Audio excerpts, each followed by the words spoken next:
Olis, ¿estás escuchando el capítulo número 2? Somos 30.400. ¡Lo debes saber dónde están! ¡Que los liberen! ¿Por qué no nos dicen a nosotros si están vivos, si están muertos? ¿Por qué no nos dicen? Si le buscamos eso nada más. Que nos respondan nada más, después nos retiramos. Únicamente la democracia es capaz de preservar a un pueblo de semejante horror. Que solo ella puede mantener y salvar los sagrados y esenciales derechos de la criatura humana. Únicamente así podremos estar seguros de que nunca más en nuestra patria se repetirán hechos que nos han hecho trágicamente famosos en el mundo civilizado. El jefe del Estado Mayor General del Ejército, teniente general don Roberto Bandini, procederá a descolgar 2 cuadros, los cuales serán trasladados al despacho del señor director del Colegio Militar Nacional.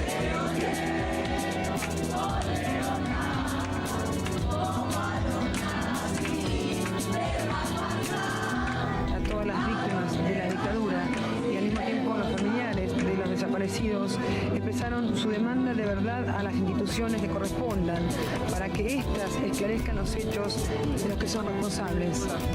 En este acto se arrojaron flores al Río de la Plata en recuerdo a los que fueron arrojados desde los aviones de la Armada. Los organizadores, por ello, pidieron a la gente que concurra a llevar una flor.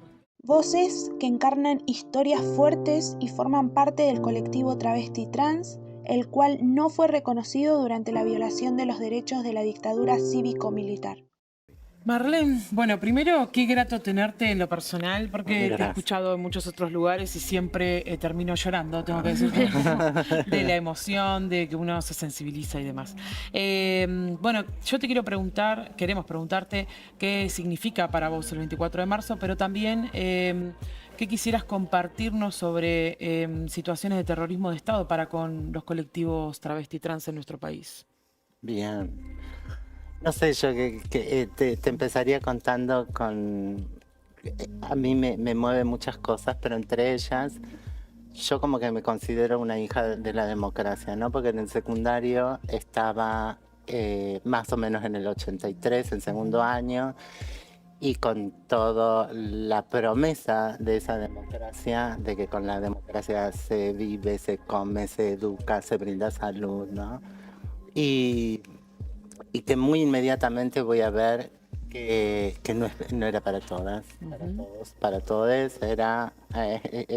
Empiezo a juntarme con chicas que teniendo mi edad eran travestis y estaban en la prostitución en Córdoba. Soy de Cordobesa. Pero también en esos años yo estoy cursando mi profesorado de cerámica junto con la escuela secundaria, y ahí yo era la más chiquitita entre compañeras que tenían 25 a 60 años. Y ahí me entero con estas compañeras de que uno de los hermanos de ellas tuvo que escaparse a la selva chaqueña y esconderse hasta que pudo cruzar a Brasil, y que ellas tuvieron que tirar toda su biblioteca, los folletos, fanzines que tenían a la cocina y prenderle fuego porque lo venían a buscar y peligraban todas. Wow. Los 30.000 personas desaparecidas, y yo me horrorizo, y para mí primero fue volver a casa y enjuiciar a papá y a mamá, diciéndoles que, porque yo había tenido una infancia muy feliz, ¿no? Yendo de camping todos los años por el país, y donde veías otras, no sé, 1000 carpas armadas y se compartía y se comían asados y se aguantaban las tormentas y tal. ¿Por qué fuimos nosotros felices? O sea, ¿por qué no me enteré de esto? ¿Dónde estábamos nosotros? ¿Dónde estaban ustedes?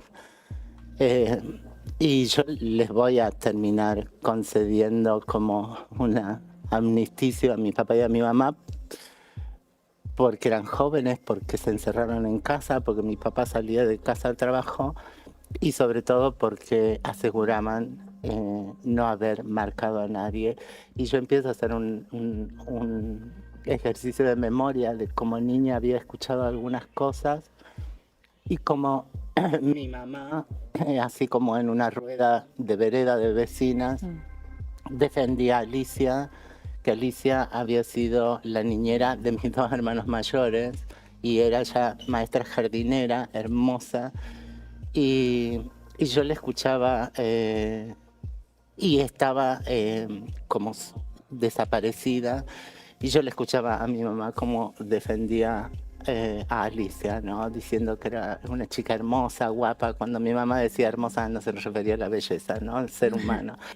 Y entonces yo como que pude entenderlos y declararles inimputables en algún sentido, pero ese ejercicio que muy niña, muy jovencita, yo pude hacer y que me angustió y que me pasó por el cuerpo y tal, no he visto que vuelva a suceder, no he visto que seamos una sociedad que hace ese ejercicio de dónde estoy yo y cuál es mi responsabilidad, ¿no? Fácilmente son los militares, no sé si seguimos a Hannah Arendt, ¿no? Eso ese demonio que es otro que ya tenemos chivo expiatorio y el resto estamos libres de culpa y cargo.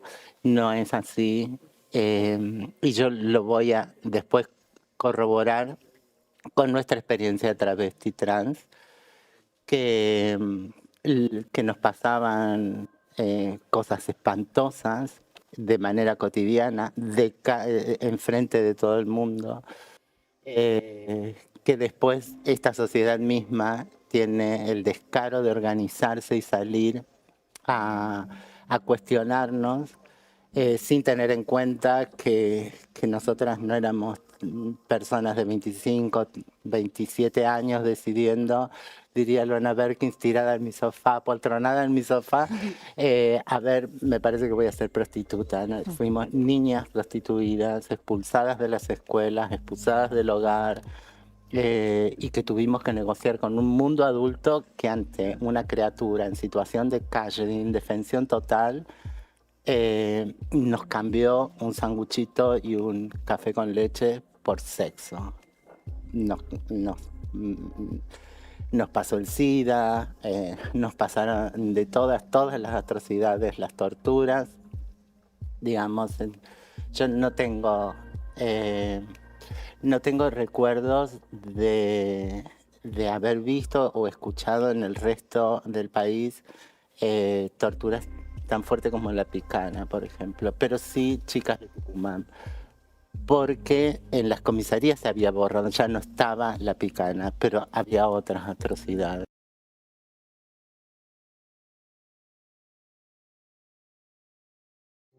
Pero para el colectivo la libertad no se cortó en el 76 y se recuperó en el 83, la represión y la violencia no terminaron con la vuelta de la democracia, sino que siguió durante décadas, antes, durante y después. Respecto a tantos años, ¿no?, de democracia, hay una de las deudas, bueno, también un poco recientes, pero al mismo tiempo injustas, que tienen que ver con Tehuel, ¿verdad? No sé, al respecto de esto, ¿qué reflexión haces o...? Mira, muchas reflexiones posibles. A mí me interesa como resignificar para nosotras, nosotros y nosotres es como nuestro primer desaparecido en relación a que en general en su extensa formas de asesinatos, travesticidios, transhomicidios, son apariciones. Nuestros cuerpos aparecen sin el menor resguardo, triturados, violados, expuestos en basureros. Esta es como nuestra primer desaparición, si se quiere así. Entonces, hacer una atención en cómo podemos permanentemente tener el ejercicio de actualizar estas luchas y poder ver que, que no, como un ejercicio de no totemizar, ¿no? Para que las cosas no queden fragmentadas y pensemos que si solucionamos algo, está solucionado y para siempre. No es así.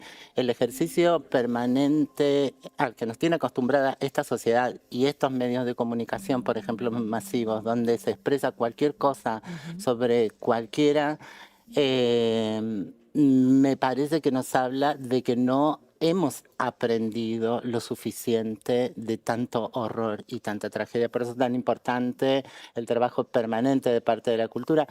Pero digo, hay algo de manera institucional que no está sucediendo. Esto que está muy bueno que pase en espacios no formales, en el teatro, en las músicas, que no suceda en las aulas de manera estricta, ¿no? Y que se marquen cuestiones de manera estricta, que no haya educación sexual integral porque a alguna provincia no le gusta o porque a algún sector no le gusta. Todos podemos hablar y opinar sobre cómo conformar respecto de la democracia y cuál es nuestra mirada de democracia. No se puede no hablar, no se le puede a los niños negar un aprendizaje y decirles de qué hemos sido capaces. Este país fue capaz de esa atrocidad, de permitir que suceda esa atrocidad, de hacer humor con esa atrocidad. Entonces, les tenemos... Lo siguen haciendo. Y lo siguen haciendo. ¿No? Es lo peor. Sí. O que, no sé, un periodista diga que somos una raza extraña como de bulldog y no sé qué a las personas trans. Y esto pase sin sentido. Los otros días, ayer, se viralizó la negativa de un chofer de Uber que cuando una persona se sube y hace como, ay, por fin alguien blanco, él como blanco le dice, no, bájense, es un comentario muy racista. Digo, tener la conciencia y el ejercicio de ante ciertos discursos que ya no se pueden hacer, no ponerlo en tensión con el derecho a la libre expresión o a la libertad de prensa, no es eso. Estamos hablando de trabajo enorme que previo a lo sucedido en Argentina pasó en Alemania y donde hemos tenido de ahí la voluntad de ir hacia un dónde ir con este paraguas de los derechos humanos que crece día a día. Y digo, bueno, permitir que crezca, que no se cristalice en una idea fija, porque hoy la comunidad travesti estaba diciendo lo que IGE nos traía recién. Digo, a mí... obvio que puedo decir que me llevaron presas, más o menos cuántos días pasé presa, qué salvajadas me hicieron, cómo sufrí violaciones, cómo sufrí golpes y demás, y lo que sucedió a muchas de mis amigas en los calabozos. Pero hay cosas intangibles que esta sociedad tiene que reconocer y reparar, que son, por ejemplo, que a mí ningún niño, ninguna niña me trajo una manzana el día de la maestra, ¿no? Y yo perdí toda una vida para lo que era mi ánimo, digo, mi deseo, estar en el aula con niños, con niñas, trabajando en arte, y yo no pude ejercer. Entonces, ¿quién me devuelve todo eso? ¿Quién me devuelve la frescura mental? ¿Quién me devuelve los 15 años? Ir con mi grupo de secundaria a Bariloche o a donde sea. Todo eso no me lo pueden devolver porque ya tengo esta edad. Lo único que pueden hacer es agachar la cabeza. Quiero que todo este país, cuando pasa una travesti, un varoncito trans, agachen la cabeza, hagan un acto de constricción cierren la boca, dejen de juzgar y nos den la garantía, la plena garantía de que a ningún niño, ninguna niña, ningún niñe le va a suceder lo que nos ha sucedido a nosotras. Es lo único que pueden hacer. Después, obviamente, hay otros ejercicios de reparación, económicas, de terapias psicológicas, de acompañamientos, de espacios culturales, de espacios de memoria, pero cuando se piensa en nosotras y nosotros, como no somos hombres blancos, heterosexuales, no somos familia, supuestamente se piensa como en la dádiva, ¿no? En una pensión jubilatoria que va a ser el gran ejercicio de lavarles la conciencia a esos otros que han permitido estas atrocidades, pero que a nosotras no nos hace, porque a mí no me sucedió porque soy Marlene Guayar o porque Marlene Guayar haya hecho tal cosa. Me sucedió porque soy travesti y entonces me sucedió en tanto comunidad y esa comunidad hay que repararla. Pero, Wow, bueno, no sé qué decirte que no sea llorar. Gracias por venir, por compartir todo esto, estas ideas que pasan, que creo que deben ser el 1% de todo lo que está en tu alma, en tu corazón, y que lo hayas compartido acá con nosotros en este stream tan especial. Estoy muy agradecida y muy emocionada también, obvio.